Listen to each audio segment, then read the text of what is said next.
customer service, done right, can be your company's single biggest competitive advantage. Welcome to the Customer Service Revolution. Join customer service authority and best-selling author John DiJulius as he interviews leaders who are revolutionizing their industries. This is more than a podcast, though. It's a movement. The Customer Service Revolution is a radical overthrow of conventional business mentality designed to transform what customers and employees experience. If you're a revolutionary customer service leader who's ready to stop competing on price and obsessed with building a brand that people cannot live without, this podcast is for you. Imagine a workplace where inspiration reigns, where every team member loves their role, and where business growth becomes not just a goal, but a reality.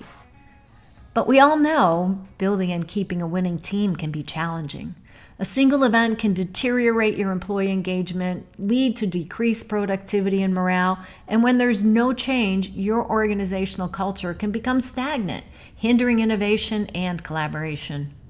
At the DiJulius Group, we understand what you're going through, and we're here to guide you toward a brighter future.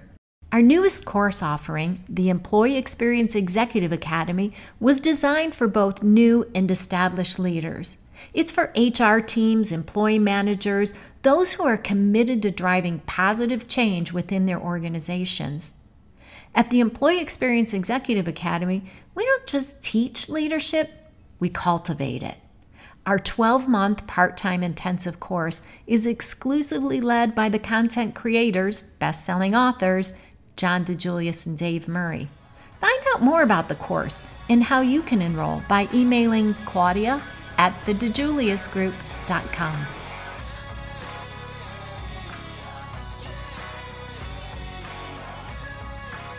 All right, well, welcome everyone to today's virtual webinar series.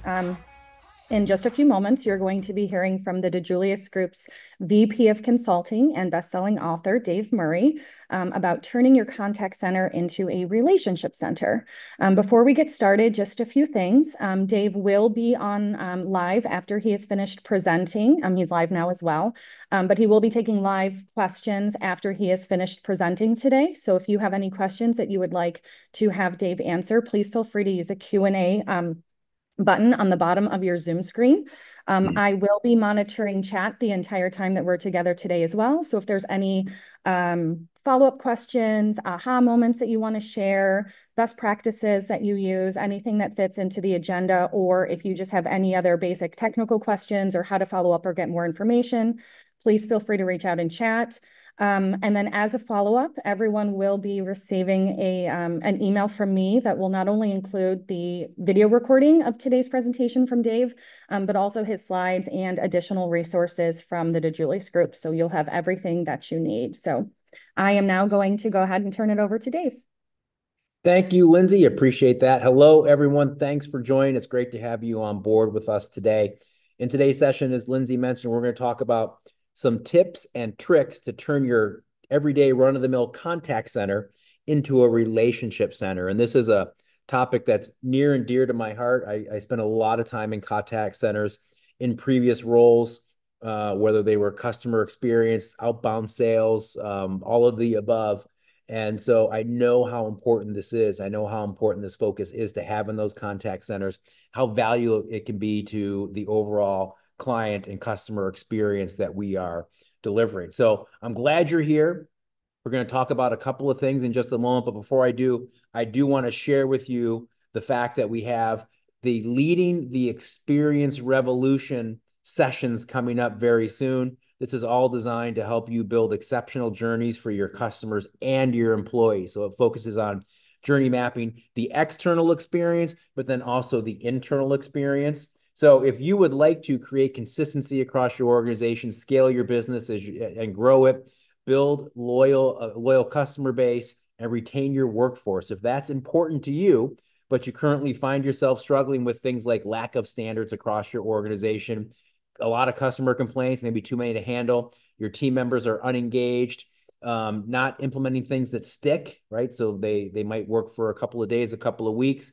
Or if you're struggling with really finding A+ employees, then this is for you. So what we're going to be doing is You can keep struggling, or you can learn how to create your signature experience through journey mapping. So we're going to have 2 one-day sessions. They're about a half day, about 4 hours each, but we're going to focus on building your customer experience cycle, or journey mapping your experience that your customers are receiving. These are great for a contact center as well. So if you're a contact center manager joining us today, this could be a great opportunity for you or some of your team members to join as well. So we're going to focus on creating that external experience, that signature experience, and also make sure that, here's what happens out there. So even if your products or services are better than your competitors, but you still find yourself that you're losing revenue, right? Customers are willing to pay more to purchase from a company when their reputation is really good when it comes to that customer experience. And companies that have highly engaged employees, the statistics tell us they have better sales.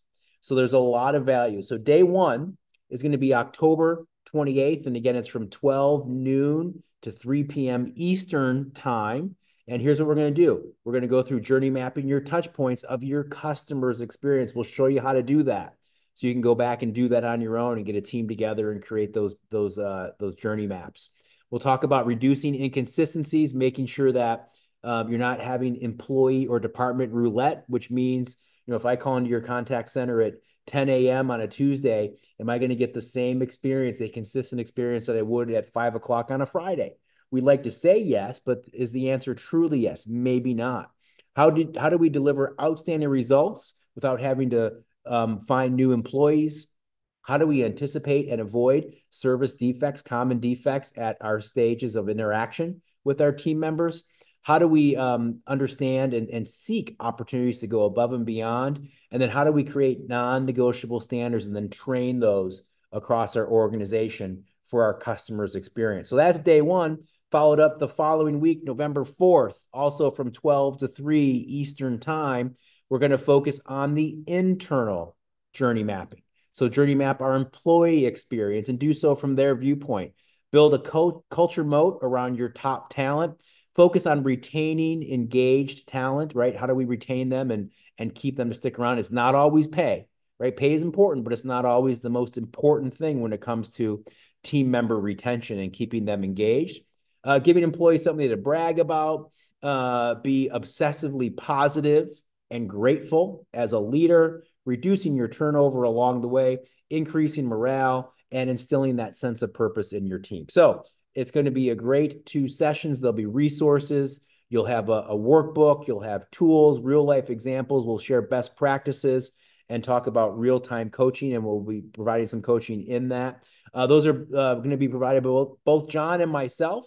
A lot of the internal focus is based on some of the findings from our new book, The Employee Experience Revolution. And here's what's included with your purchase of these 2 sessions: full access to both events, including the journey mapping itself, a digital workbook for each event that you can download, and then you will also get the ability to replay both workshops after the event for up to 4 weeks. You'll have access to go back. We're also going to do some post-event support. We're going to have a Q&A session so you can digest the information, go back and talk about it internally, maybe implement a few things, but then come back and chat with us and get some guidance where we can offer that guidance. The investment is $249, so we highly recommend you consider this. And you can have up to 5 team members enroll for that price. So you can have your leadership team, for example, from your contact center join and learn how to do these things and really take it back and focus it. So more information, you can reach out to Lindsay. There's a QR code where you can register for this event. And you can reach out to Lindsay at her email address at the DiJulius Group if you have more questions, or give us a call. So consider that. I think it's going to be 2 very worthwhile sessions, and we hope to see you there. But now let's dive into our content for today. And in our webinar series today, our topic is, how do you turn your contact center into a relationship center? And one of the key drivers of that, one of the key focuses of our time today and what you need to do as a leader in a contact center is focus on consistency. And that's the question I'm going to start with. Think about your contact center right now. Do you have consistency? If your best customer is about to pick up the phone and call in. And here we are live. It is, let's see, it's 1:08 in the afternoon Eastern time where I am. If at 1:08 Eastern time, your best customer is picking up the phone and starting to dial your number to reach your contact center, are you confident in the experience they're going to get right now based on who answers that call? Some of you might be saying, yes, absolutely, I am. Some of you might be saying no, because it's lunchtime and we're kind of a skeleton crew right now. And I'm a little worried that they might not get our best person if they call in right now. Well, if that's the case, then you don't have consistency yet. And so one of the things that we know we have to do in a contact center is have a consistent experience so that our minds are at ease. It doesn't matter what time that best customer calls in, they're going to get a consistent experience on behalf of our organization. So where we start with that, as always in our consulting practice, is service aptitude. Service aptitude is really, really important in contact centers and something that we have to be very mindful of. And we have a definition of service aptitude. I'll share that in just a second. But first, I'll call on this quote this great quote from Walt Disney years and years ago, when Walt said, "We don't put our people in Disney, we put Disney in our people." And what Walt was talking about there was they make sure that every Disney cast member, that's what they call their employees at Disney, their cast members. They make sure that every Disney cast member is fully trained, not only on the hard skills of the job. So if we're looking at a contact center, how to answer the phone, how to use the systems, how to enter stuff into the CRM, not just the hard skills, but also the soft skills, how we mind our tone during that call, using our standard greeting, making sure that we're present in the moment, that we're actively listening, that we're using that customer's name once we get it, whatever those soft skill things are. What Disney does so well is they make sure that all of their cast members are thoroughly trained on the hard skills and the soft skills. So they're delivering a consistent experience, and they're trained on those things before they ever have a chance to get in front of one of their customers.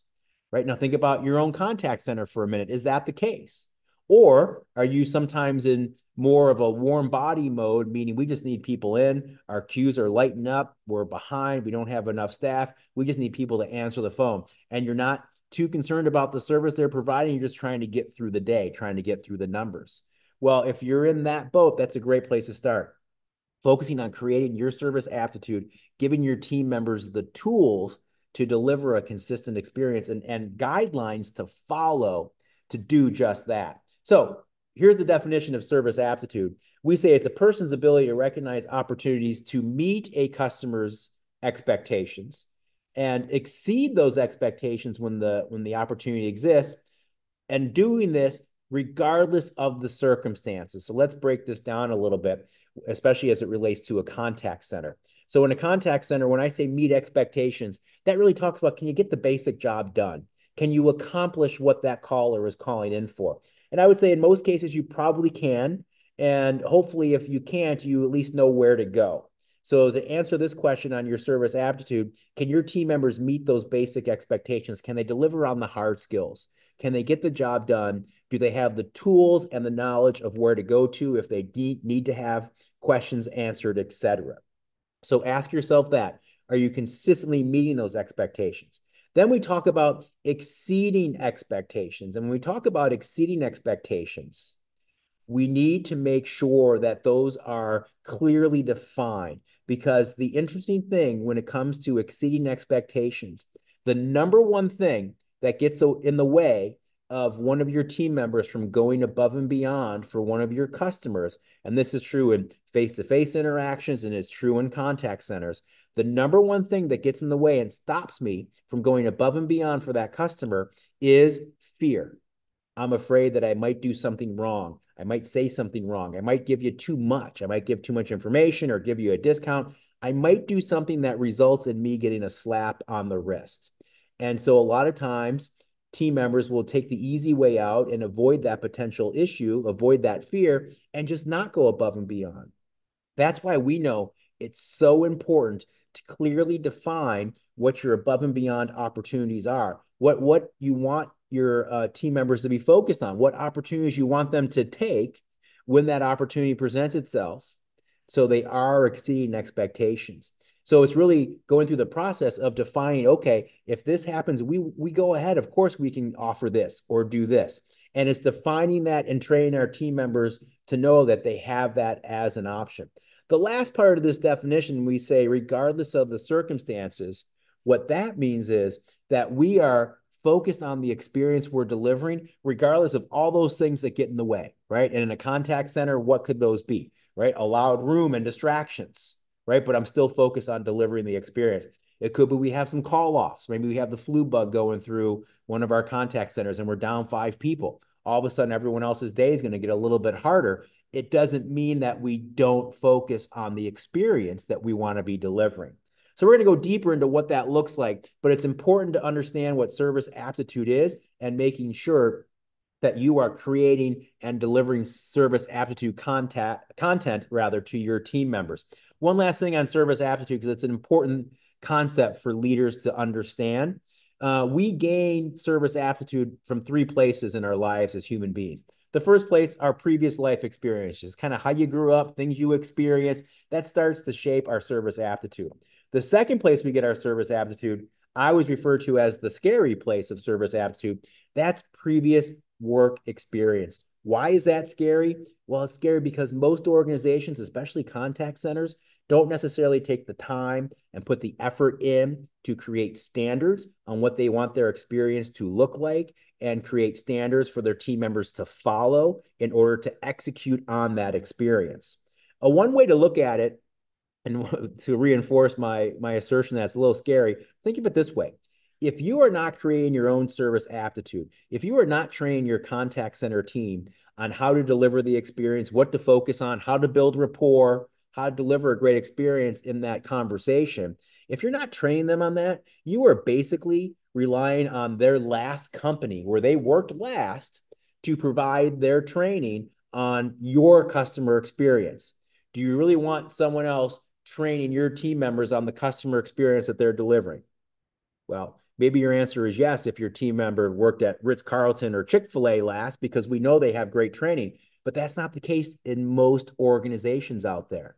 So it really falls on us, the current workplace, to focus on and create the experience that we want our team members to be delivering, and then give them that training, give them those guidelines so they can follow.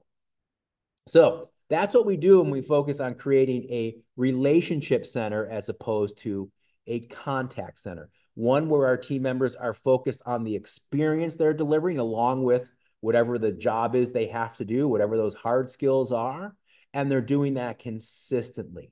So there's a couple of things in order to achieve that we focus on that all come from our workshops that we do when we're focused with an organization that's focused on its customer experience across the entire organization, not just a contact center, but also face-to-face or any other interaction points they have. But we pull a few of those out and go a little deeper when it comes to contact centers because we know they're so important and can really ruin the experience or take away from the experience in the contact center if we're not mindful of that. So here's where we typically start: negative cues. Now, negative cues are these things that exist everywhere if we're not careful. Organizations have them all over the experience. They're usually unintentional, meaning we're not bad employees or we're not bad people. We're not doing things on purpose. But a lot of times they are bad habits that creep into our conversations, creep into our experience. Sometimes they're in our blind spot, so we don't even know that we're doing them.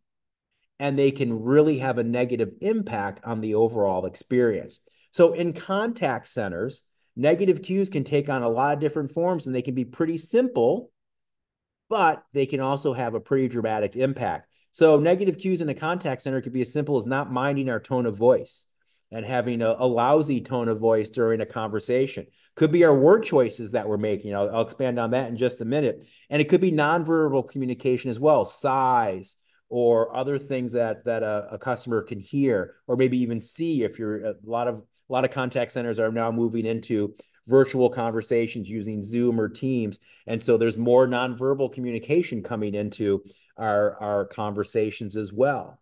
So here's an example of what that means. So word choice, let's go to that one. Here's an example of a negative cue where a verbal negative cue can get in the way of our experience.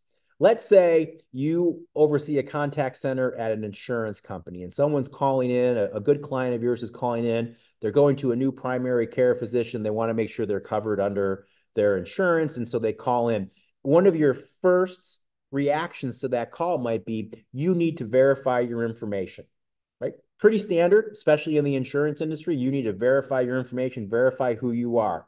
Now, if I take one word and change that, if I change the word verify and change it to confirm, it changes the tone of this slightly, not the meaning, but it changes the tone slightly. You need to confirm. Now, if I change one more word, if I take you and I change that to we, and now I'm saying we just need to confirm your information, I've taken a statement that started off a little accusatory in nature, you need to verify, and now I'm advocating for you, right? We just need to confirm your information. Then I can transfer you to the right person, or I can look up your account. I can get you the answer to your question, whatever it is that we're going to be doing. And this just happens to be the jumping off point.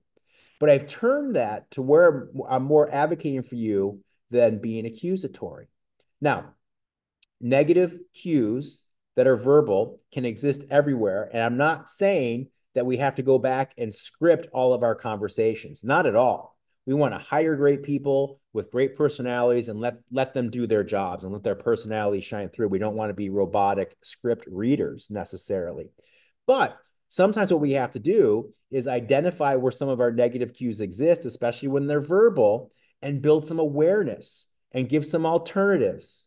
So as have a focus that we're going to move away from the word verify. We want to replace it with the word confirm and start to practice that as a habit, or identify some other verbal cues and negative cues and make sure that you're focused on eliminating them or lessening them from happening in your vocabulary. Here's the other thing about negative cues. I love using this picture. So this is a picture of a quick service restaurant restroom. Now, some of you might be thinking to yourselves, well, we work in contact centers. We don't have customers come to our restroom here at the contact center, which is absolutely true. But I use this as an example of how to attack your negative cues. So this is a restroom at a fast food restaurant. And as you see here, in this small restroom, there are 1, 2, 3, 4 signs telling their employees that they have to wash their hands. Now, if I'm a brand new customer, never been here before, I just place my order at the counter, I go to the restroom while I'm waiting for my order to be done, I might walk into this bathroom and say, holy cow, what's going on at this place? Right? They must have come and inspected and found all sorts of problems, and they put all these signs up. But here's the thing. The team members of this restaurant use this bathroom also.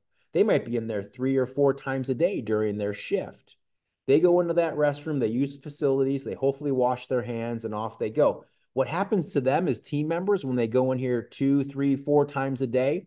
Those 4 signs start to become like artwork on the wall, right? I don't even really pay attention to them anymore. I just walk by them, they're there, and they just start to blend into the woodwork.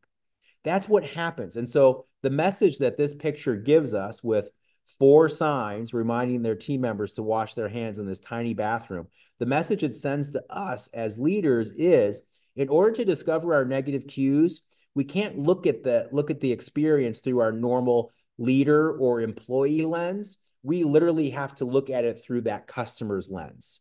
And so I share that with you. It may take some secret shops, right? Maybe you have to dial in from a unlisted number and hear the greeting, hear the conversation, start to have a conversation to identify some of the negative cues, because a lot of times when we're in it, we can't really see it.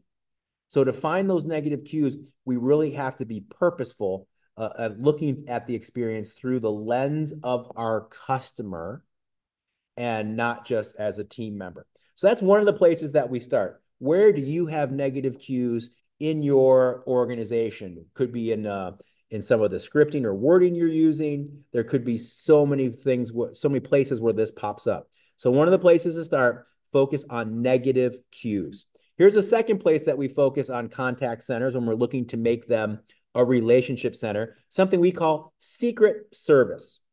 And here's how we define secret service. We say secret service is the ability to collect customer intelligence, so to learn information about our customers, and then utilize that information to personalize their experience, and maybe even get them to say, how did they know that? How did they do that? How do they even know that about me? Right? It's all about us paying attention and listening for those cues and then utilizing those cues to build rapport. So that's really something very important for us to think about. Why do we focus on Secret Service? There's so many great benefits. When we're utilizing Secret Service, when our contact center folks are focused on getting customer intelligence, gathering that customer intelligence, whether they're using it at that moment in that call to build rapport, or maybe they're plopping it into the CRM because someone else can use it down the road, it can help us build stronger relationships, right?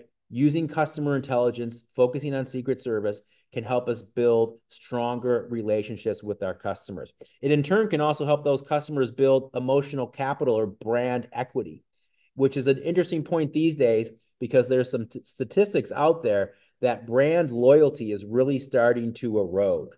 There's a statistic that came out after the pandemic, so it's been around for about a year and a half now, that 80% of consumers report that they're willing to go to a competitor after one bad experience, right? If we drop the ball on you one time and don't fix it, you are likely to go somewhere else. So investing our time and our efforts into building better relationships and building that brand capital and equity, building that loyalty is so important. And then hopefully we can build that to a point where we're actually creating brand evangelists. So we're creating customers that are out there actively talking about the experience we're delivering and why people need to use our products or services. And also all these things combined together can help make price less relevant, meaning I'm not going to make a decision as a consumer based solely on price. I'm also going to factor in the fact that you treat me well, that you treat me better than other organizations that I work with. And I want to continue that relationship. I want to go to you. I put you on a higher pedestal as far as organizations I'm working with, regardless of the price, because of the relationship that you have built with me.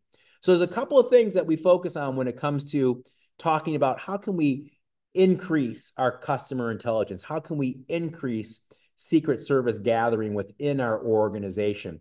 And I want to give you a quick example because sometimes it starts with what we call silent cues or visual triggers. So let me give you an example. Many of you know this already, but at the DiJulius Group where I work, we have a sister company. It's called John Roberts Spa.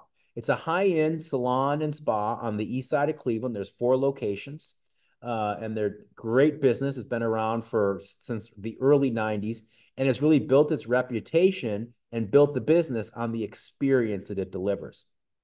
They use silent cues and visual triggers. I'm going to give you an example. Obviously, most of you are not in the salon business. I know you're working in a contact center. So I want you to think of this example and think about how it could apply to you. What would you do with this information in your world? So here's an example. On your screen now is a photo of 3 women having services provided at one of the John Roberts spas. And as you see in the photo, there are 2 women that have black capes on. And then the woman in the middle having services provided has a white cape on. Now, we ask the question, if we're presenting this in a workshop in our consulting practice, we'll ask the question, what's the difference, right? Is it as simple as the woman in the middle, when she came in, there was only a white cape on top, so she got a white cape and the other 2 had black? Or is there some significant meaning behind it? And so we ask that question of the audience, what's the meaning behind the white cape, if there's any meaning at all? And we get different answers like, oh, maybe it's a certain type of dye that they're using, so they have to use a white cape instead of a black cape, or maybe she's the bride and it's the bridal party, and so she's the bride, she has white. All are good answers, but they're not quite right. The correct answer is why does one customer have a white cape on while the other 2 have black? The correct answer is this. The woman wearing the white cape is a new customer. She's never been there before, right? Maybe she saved up and it's a special occasion and she's been thinking about it for a long time and this is her first time there. If the woman is in a black cape, that signals to our team member that she's an old friend. She's a returning customer. She's been here before. Now, what does that mean to our service providers, right? It's a message. It's a reminder, especially to that new customer, that we really have to go into education mode. She has not been here before. She might have gone to someplace else for years that might be a little cheaper, but we have to show how great we are. We have to demonstrate and utilize all the value add that you get with your session with us, all the things that you're entitled to, all the things that we do to make it a wonderful experience. So it's a reminder that we have to go into a little more education mode than we might with a returning customer. It's also a cue that goes beyond that. It helps me. I'm not an employee of the spa. I'm just an employee of the sister company. I'm there once a month to get my hair cut. But it's a message to me that if I see someone in a white cape, I can say, hey, welcome. How's it going so far? How's your first time here? Versus seeing someone in a black cape, I can say, hey, welcome back. Great to see you again. So I can personalize the experience just based on the information that I've been given, right? So what value would knowing a first-time caller give your team members? Would they go into education mode? Would they treat that customer a little differently, knowing that information, knowing that they'd never called you before, versus a customer that calls on a regular basis, or a long-time great customer? Would you treat that call a little differently? Probably yes. The question is, do your teams have that information? Maybe it exists somewhere in the system. Maybe they could find it if they look, but unless it's really there for them, popping up as vital information, they may not find it or may not know it. Right. So trying to identify what's some important information for our team members to have about those customers, and how do we make sure that we have that in front of them? How do we make sure that we know that they're a returning customer and say, hey, thanks for calling again. It's great to hear from you. Right? Those little things to personalize the experience just based on our knowledge. Here's another example. On the screen now is a picture of a crowded Chick-fil-A at lunchtime. So you see the countertop, and people are ordering their lunch, and they're busy, and they have a lot of staff up at the countertop helping their customers. And so here's what happens at Chick-fil-A. They've created a training video where they show their new trainees, their new hires, basically a busy lunch rush, and they focus in on one interaction. And so a customer may come up and order lunch, and the trainees watching it transpire on the video. So the customer comes up and orders, and our Chick-fil-A associate goes ahead and repeats the order as they're entering in, confirms the order. They go and get everything they ordered. They take the payment. They present the order on a tray. Everything looks great, and off the customer goes. And so at that point, the trainee manager would pause the video and say, okay, trainee, what did you just see there? Tell me what you saw in that video. And the trainee might say something like, oh, well, it was a busy lunch hour order, but it was a very good order. The person came in and ordered a chicken sandwich, a waffle fries, a sweet tea. Their order was $8. They paid with a 10. They got $2 change. We presented the order perfectly, and off they went. It was a very successful order. Now, the training manager might say, you're right, that's great, but where did that customer work? And the trainee might say, what work? What are you talking about? Well, didn't you see they have the DiJulius Group on their polo shirt, or a company logo on their shirt? Didn't you notice that? And where I'm sharing with you on this is what they're doing with their team members is they're training them to look beyond just the transaction. Where else can you interact with this customer based on the knowledge you have? Maybe they have a company logo on their shirt. Maybe they're carrying a brand new best-selling book, something that you can go ahead and interact with them about. What does that look like in a contact center? Well, there's a lot of things, right? There could be a dog barking in the background. There could be kids crying.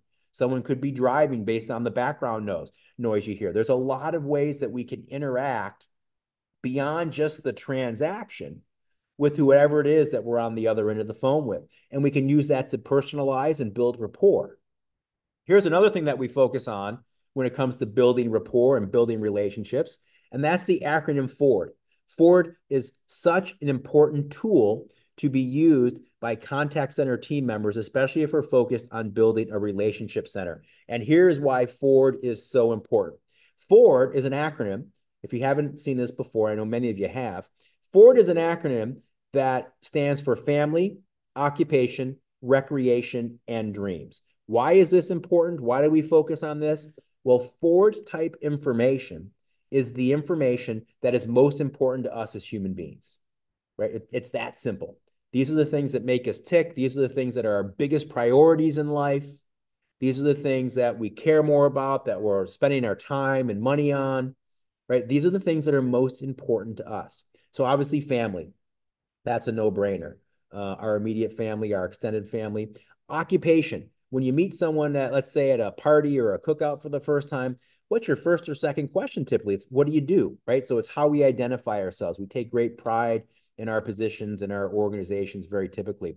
Recreation, how do you spend your discretionary time and dollars? What do you enjoy doing? and then dreams. If you can get that far, what's your big goal? What are you trying to achieve? What are you saving for? Whatever that may be.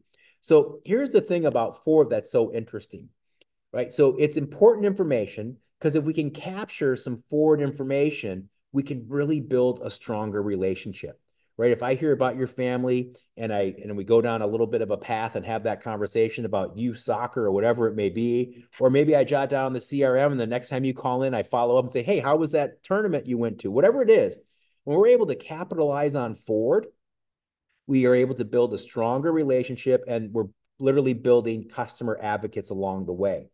But here's the thing why forward is so important in the contact center world, especially when you're building a relationship center.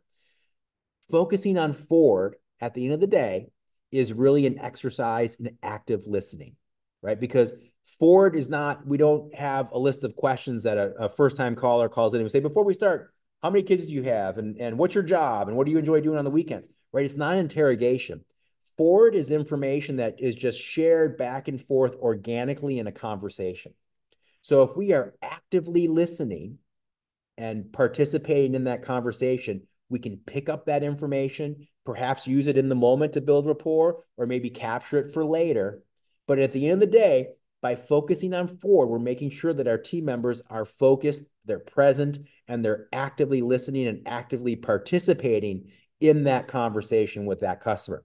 So it's a really important tool to focus on, especially in a contact center, because we know that it's helping us focus on the task at hand. It's helping us focus on building rapport and building that relationship. So we worked with a couple of organizations.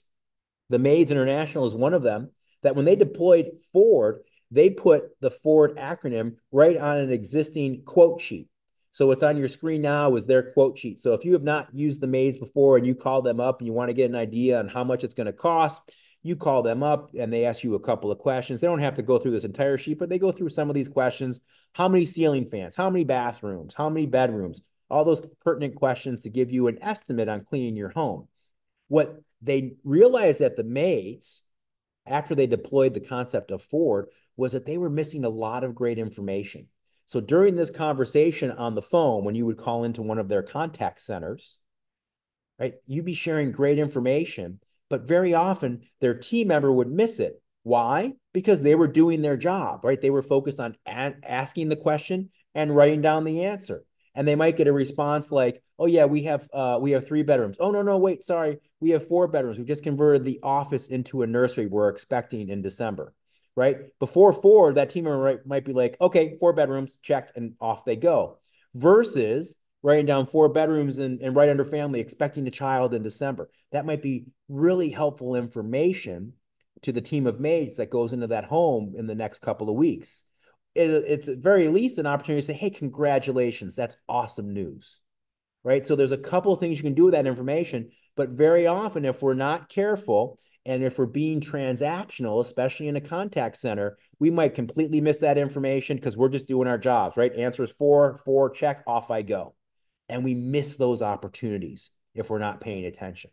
So focusing on forward and getting that information is truly an activity in active listening, being present, and looking to actively build rapport as we're going down this customer journey. So there are so many ways to collect forward. We have a lot of organizations that have robust CRM systems and have actually built in forward categories. So while your team member is there having that conversation, they can plug it into CRM. We have other organizations that have created pads so I can at least jot it down and then maybe put it in the CRM later because I'm busy with other screens on my computer as I'm going through this call journey with you. So find what works best for you, what works best for your organization, but where can you be utilizing forward better, right? So here's an example of an organization that created some pre-call prep. So this is more of an outbound calling organization at their contact center. And before they make that call or before that scheduled appointment, they make sure they look at that past purchase history. They look at CRM to see if there's anything new that they need to know about them personally or professionally. Maybe they go to LinkedIn if they haven't had a conversation before, see where they went to school, see where they might have some commonalities that they can bring up during that conversation. And then on this screen of the CRM, they have very specific forward type information that they're looking to get. And again, this is not an interrogation. This is not me asking 3 or 4 questions during the call. These are things that come up during the conversation. And then another great thing in this instance, this organization created a forward call to action. So based on the forward I learned, what am I going to do? Hey, I just found out that your oldest daughter graduated from college in May. I'm going to send a card or whatever that may be. I just found out that next month is your 20-year anniversary with the organization. We're sending a card, going to send flowers, send a gift, whatever that may be. One more thing about forward that's really interesting and very helpful, especially in a contact center setting. There is some research that tells us when we're focused on forward and we're building that personal connection, even over the phone, that connection helps us perform our jobs better. Here's how the research tells us that. A group of scientists got together with a group of radiologists. So they got this group of radiologists together and they randomly split them into 2 working groups.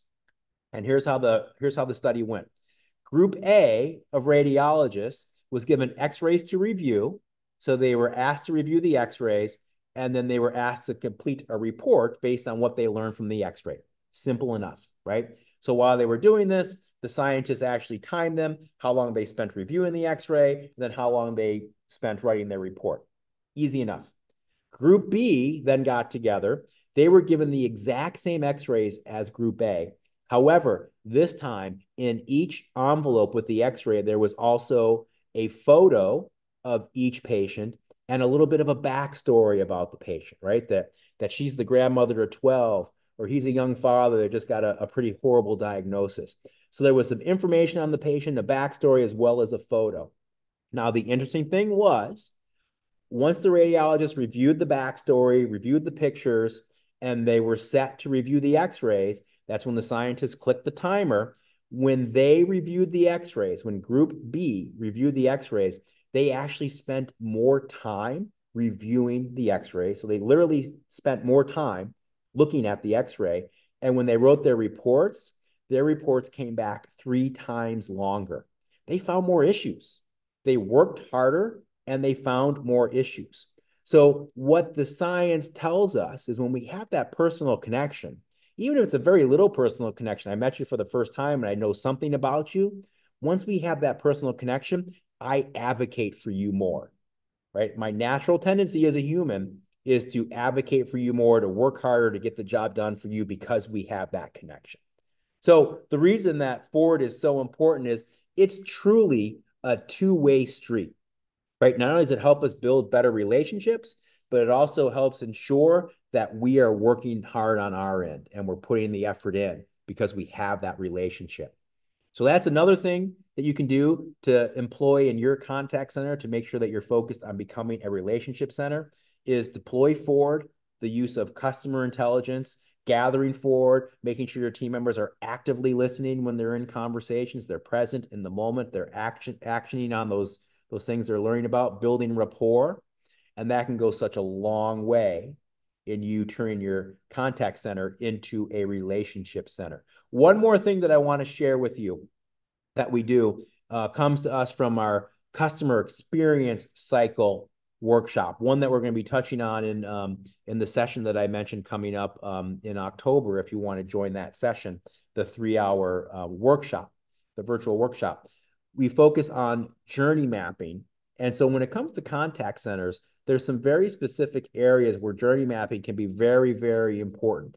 And things that surprise me sometimes with contact centers, I get surprised that they don't have a standard greeting, right? That you may call in at 10 a.m. and get one person that says, "Thank you for calling XYZ Corp. How may I help you?" You call an hour later, you might just get a hello or something completely different, right? So when we focus on creating standards in the customer experience cycle, that customer experience journey map, really what we're doing is building the consistent standards or the consistent guidelines that we want our team members to be following. So it helps ensure that we have a consistent experience. So let me just give you a quick example of what we do in this instance, because this may help you. You might want to come up with a couple of standards that you start to follow right away.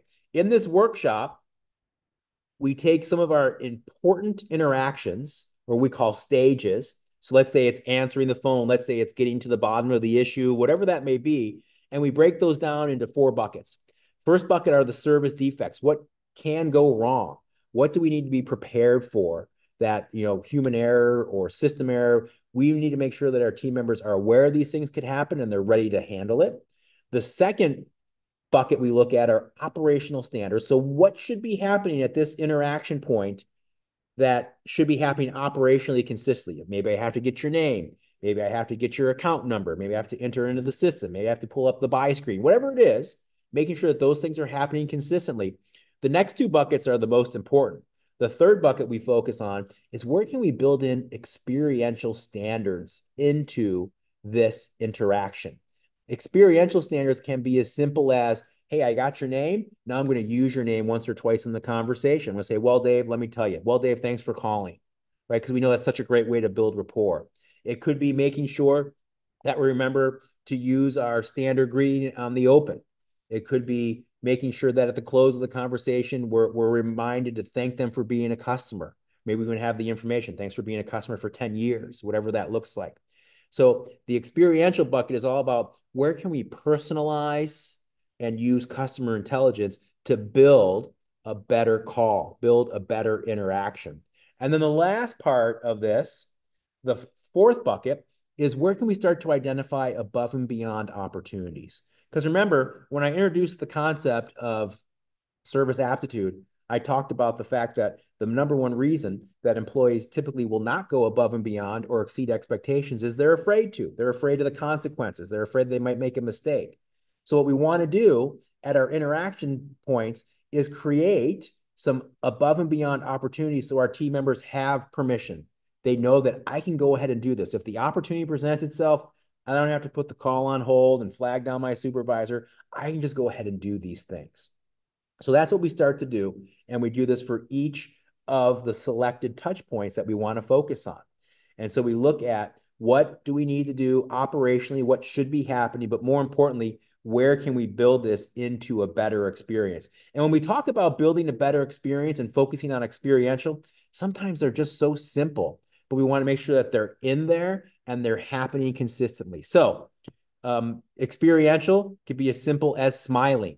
As cliche as it is, we've all heard it before. If you work in a contact center, you've heard this say, you can hear that smile through the phone. That is absolutely 100% true. Are we reminding our team members to smile, to reset every time they pick up that phone, every time they enter a new interaction? Smiling can be so important, but are we reminding ourselves to do just that? Is it part of our standards? Another example of experiential, as we mentioned already, using that customer's name 2 or 3 times in the conversation once we have it, because we know how important that is to building rapport. Are we focusing on delivering an energetic and friendly tone during that call? Or are we becoming a little more transactional? Maybe it's been a long day and we're just kind of robotic and going through the motions, right? Do we have a reminder? Okay, new phone call. What's my tone? What's my energy level? Okay, here we go. Are we following warm transfers, right? Cold transfers versus warm transfers. I'm sure many of you, if you're in the contact center industry, you know what that means already. A cold transfer is when I just send that customer along to another department or another individual with no information. A warm transfer, however, is when I am sharing all the information that I have with my fellow team member to set them up for success with this customer. So are you doing that? Are you making sure your team members are taking the time to share all the information they have so that next person that gets that customer can be informed and really hit a home run when it comes to the experience they're delivering? Are we thanking our customers for being customers? Are we spending enough time doing that? See how easy some of these experiential things can be, but we have to make sure that we're working them in to our guidelines and that we're following them consistently. And then the last example I have is utilizing Ford, right? So making sure that we've deployed some sort of Ford system. It's a focus of our team members on the experience they're delivering. I'm looking for Ford. I'm looking to actively listen to you and participate in this conversation outside of just the task at hand. And I'm going to do so by utilizing Ford and using it to build rapport. So again, some very simplistic ways to do it. The trick is, how do we make sure that we're focused on these on a regular basis and using them consistently within our experience, each and every phone call?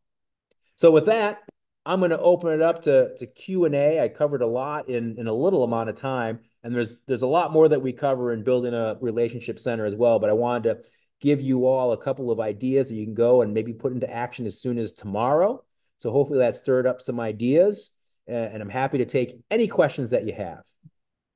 Thanks, Dave. We'll give them a second, hopefully, to submit a couple questions. And then again, just to reiterate, you will be receiving a follow-up from me that will include Dave's slides as well as the webinar recording for future reference, information about our Leading the Experience Revolution workshops coming up, and also a link if you haven't already registered for our remaining virtual webinar series for the rest of 2024. I will include that with the dates and information as well. Well, I'll close with this. If we don't have any questions at the moment, you can always reach out to me, send me an email. We can chat on the phone. We can schedule a Zoom. If you're hitting a little bit of a point where you don't know where to start or you're feeling a little overwhelmed, I'd be happy to talk through. I designed today's presentation to hopefully give you some easier ideas to kind of kickstart this, but if you have any questions, I would be happy to continue the conversation. Thanks, everybody. Bye, everyone. If you enjoyed this episode, be sure to give the Customer Service Revolution podcast a thumbs up and write us a review. To hear more episodes, subscribe now on iTunes, Spotify, or your favorite podcast app. Thanks for listening and for being part of the Customer Service Revolution.